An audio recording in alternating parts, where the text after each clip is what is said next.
ఎట్లుంది మార్కెట్ ఇప్పుడు? బాగుందా? మార్పు బాగుందా? మార్పు మంచిగా ఉందా అంటున్నా. ఏం చెప్పిండ్రు? మార్పు మార్పు మార్పు అని ఉదరగొట్టింది. మాకు పొద్దున్నే ఇవాళ మా మాజీ మంత్రి జగదీష్ రెడ్డి గారు కలిసిండు. నాకు ఆయన ఒక మంచి మాట చెప్పిండు. అమ్మ విలువ అన్నం విలువ అవి లేకపోతేనే తెలుస్తుందట. అమ్మ విలువ అన్నం విలువ లేకపోతేనే తెలుస్తుంది, ఎదురుగుంటే అర్థం కాదు. ఒక సామాన్య రైతు 2014 ముందు నారాయణ ఖేడ్లోనో ఆదిలాబాద్లోనో ఎక్కడో మంథినిలోనో ఆ రోజు 4 ఎకరాలు ఉన్నాయన నేను అమ్ముకుంటే నా ఏమొస్తాయి పైసలు, నా బిడ్డ పెళ్ళి ఎట్లా చేయాలి, మా పిల్లల చదువుల సంగతి ఏంది, ఇల్లు ఎట్లా కట్టాలి అనే బాధ ఉంటుండే.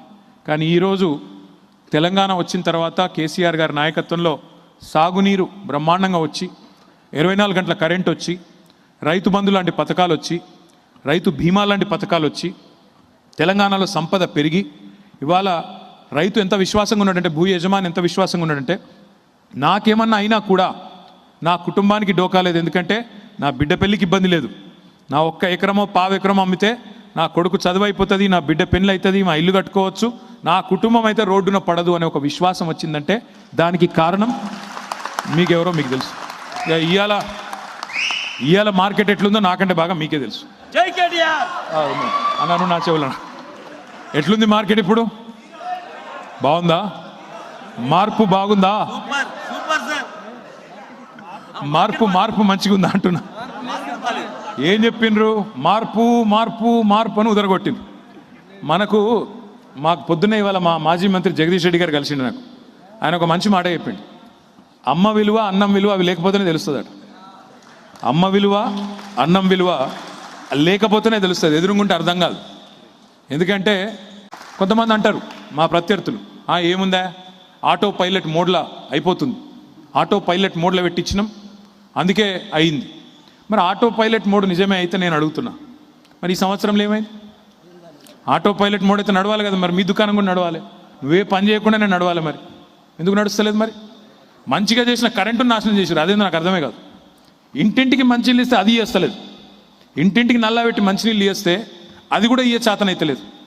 కేసీఆర్ గారు గవర్నమెంట్లో ఇప్పటికి అప్పటికి పోల్చుకుంటే ఒక రైతు, ఏ రైతు అయినా సరే రాష్ట్రంలో మీరు పోయి ఇట్లా కదిపితే చాలు వాళ్ళ కన్నీటి కాదా చెప్తున్నాడు. కేసీఆర్కి అక్కడ ఫార్మాసిటీ అన్నాడు, దాన్ని రద్దు చేస్తా. కేసీఆర్ ఆనవాళ్ళు లేకుండా చేస్తా. హైడ్రా కూడా చెప్పన్నా. హైడ్రా ఏం హైడ్రా అంటే నేను అడుగుతున్నా, నాకు విచిత్రం అనిపించేది ఒకటే, అంటే తెలంగాణ గురించి అవగాహన లేని వాళ్ళు, ఇక్కడ పరిస్థితుల గురించి అవగాహన లేని వాళ్ళు చేసుకునే ఆలోచనలు. హైడ్రా ఏంటిది అసలు? మేము లేమా ఇదివరకు గవర్నమెంట్లో? మేము పెట్టలేదు, ఆ డిజాస్టర్ రెస్పాన్స్ ఫోర్స్ అని పెట్టినాం, ఎన్ఫోర్స్మెంట్ అండ్ విజిలెన్స్ వింగ్ అని పెట్టాం. దానికే పేరు మార్చి ఇంకొద్దిగా పెద్దగా తయారు చేసి హైడ్రా అని తయారు చేశారు. సరే హైడ్రా మంచి ఉద్దేశంతో చేస్తే పర్వాలేదు, కానీ ఏం చేసిండ్రు? సడన్గా వచ్చి కరెక్ట్ 100% అదే బ్లాక్ మెయిల్ దుకాణం, బెదిరించుడు. ఇవాళ ఎవరైనా లేక్ వ్యూ అని పెడదామంటే భయపడుతుండు, అంతేనా? అరే మొత్తం నాశనం చేసి, మార్కెట్ నాశనం చేసి, హైడ్రా క్లియరెన్స్ కావన్నట. హైడ్రా క్లియరెన్స్ పర్మిషన్ గాలిలో దీపం ఎప్పుడు వస్తుందో ఎవరికి తెలియదు, ఎవరిని పోయి కలవాలనో తెలియదు. 21 రోజుల్లో మనం తెచ్చిన టీఎస్ బీ పాస్ అనే చట్టం ఇవాళ అమలవుతుందా నేను అడుగుతున్నా? 21 రోజుల్లో వస్తున్నాయి క్లియరెన్స్లు. ఎవరు పేపర్లు రాస్తున్నాయి? నేను నిన్న ఇవాళ చూసిన ఆంధ్రజ్యోతి పేపర్ మొత్తం డమాల్ అన్నది, ఆదాయం పడిపోయింది. మరి పడిపోక ఏమవుతుంది? నువ్వు చేసే పనులకు ప్రాజెక్టులు రద్దు, కొత్త ప్రాజెక్టులు వద్దు, ఉన్నాయి మనం బెదిరియాలి, నేను ఢిల్లీకి పైసలు పంపాలి. మరి ఏం చేయాలి? ఆయన కుర్చీ కాపాడుకోవాలంటే ఢిల్లీకి పైసలు పంపాలి, నా పంపకపోతే వాడు కూడా. మరి ఏం చేయాలి? ఆయన పిలుస్తున్నాడు, బెదిరిస్తున్నాడు, బెదిరించే వరకు మార్కెట్ ఏమవుతుంది?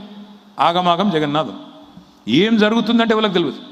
పోనీ ఒక్క బిల్డర్ నువ్వు పక్కకు తీసుకుపోయి మెల్లగా మాట్లాడి ఏడుపు ఒక్కటే తక్కువ, ఒక రియల్ ఎస్టేట్ ఏజెంట్ నువ్వు పక్కకు తీసుకుపోయి మాట్లాడి ఏడుపు ఒక్కటే తక్కువ. మార్కెట్లో ఎవరి దగ్గర పైసలు ఉన్నాయో అంటే ఎవరికి తెలియదు. ఇది కూడా చెప్తున్నాను, మేబీ ఒక రేవంత్ రెడ్డి వాళ్ళ బ్రదర్స్ దగ్గర ఉన్నాయేమో, కానీ ఎక్కడా లేవు మార్కెట్లో పైసలు.